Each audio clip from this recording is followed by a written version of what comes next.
Welcome back again to Indian coding guys. So इस lecture में हम सीखेंगे कि स्विच स्टेटमेंट कैसे वर्क करते हैं। तो सबसे पहले हम उसका सिंटैक्स देख लेते हैं और सिंटैक्स से पहले हम देख लेते हैं इसका यूज़ क्यों करते हैं। तो रही यूज़ की बात, तो जो काम हम इफ एल्स से कर सकते थे वो काम हम स्विच से भी कर सकते हैं, ठीक है।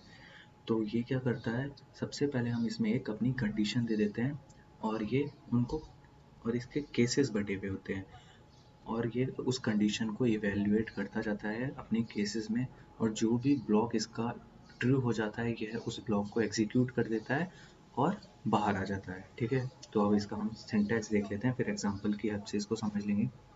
तो स्विच में हम सबसे पहले एक स्विच कीवर्ड्स लिखते हैं, ठीक है, और फिर या तो हम अपनी एक्सप्रेशन यहाँ पे लिख देते हैं कंडीशन की, या फिर हम पहले डिसाइड करके और पहले डिक्लेयर कर देते हैं, ठीक है। तो हमने यहाँ अपनी कंडीशन लिख दी। अब ये कंडीशन आएगी यहाँ केस वन पे। केस वन अगर ट्रू होगा, मतलब अगर ये एक्सप्रेशन केस वन से मैच करेगा तो केस वन एग्जीक्यूट हो जाएगा, ठीक है। और ये ब्रेक होगा तो ये डायरेक्ट बाहर आ जाएगा इस ब्लॉक से। अगर ब्रेक नहीं होगा तो ये केस टू पे भी जाएगा, ठीक है। अगर इन केसेस में से कोई भी केस ट्रू नहीं होता तो ऐसी कंडीशन में डिफ़ॉल्ट वाला केस एग्जीक्यूट होगा। तो अब आते हैं, हम इसको एक एग्जांपल के थ्रू समझ लेते हैं। सिंटैक्स हमने देख लिया है, तो मैंने एक स्विच क्लास बना ली है आप लोगों के लिए, ठीक है।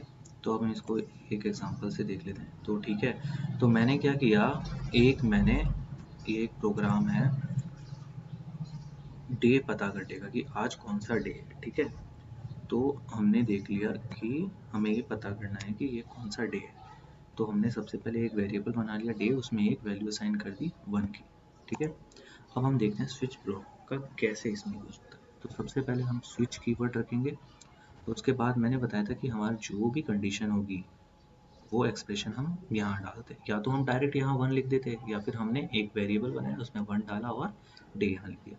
अब यहाँ डे की वैल्यू क्या है, हमने 1 असाइन कर रखी है। तो अब ये अपने पूरे ब्लॉक में चेक करेगा, 1 जहाँ मिलेगा ये उसकी वैल्यू प्रिंट कर देगा, और अगर ब्रेक होगा तो ये एग्जीक्यूट होगा नेक्स्ट वाला केस भी। अगर ब्रेक होगा तो ये डायरेक्ट बाहर आ जाएगा, अगर ब्रेक नहीं होगा तो ये नेक्स्ट वाले केस पे भी जाएगा, ठीक है।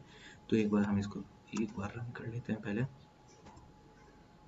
कंपाइल किया हमने, अच्छा कहीं हमारा डिफ़ॉल्ट केस इसने, अच्छा तो देखो एरर देखते हैं क्या आ रहा है। इसमें डिफ़ॉल्ट केस नहीं है, ओ डिफ़ॉल्ट केस की नहीं, ये हमने जो सिंटैक्स लिखा था इसको हम कमेंट करना भूल गए।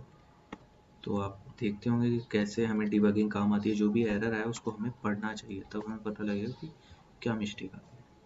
देखो तो कंपाइल तो हो गया, अब इसको हम एग्जीक्यूट कर लेते हैं। तो क्या आया, मंडे, क्योंकि डे की वैल्यू क्या थी 1, और केस 1 इससे मैच हो गया एक्सप्रेशन से, तो केस 1 एग्जीक्यूट होगा। केस 1 में क्या है, मंडे। तो ठीक है, अब हम इसको एक बार चेंज कर लेते हैं।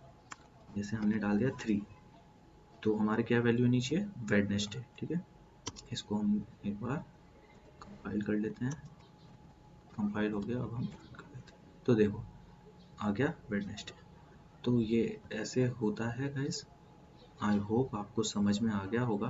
बट अगर एक और चीज़, अगर हम यहाँ ब्रेक नहीं लगाएंगे तो ये नेक्स्ट केसेस पे भी चला जाएगा, इसलिए ब्रेक लगाना चाहिए हमें, ठीक है। So I hope guys you got all the point I have covered in this lecture. If you have still any query, then please put your doubt in the Q&A section. Thank you.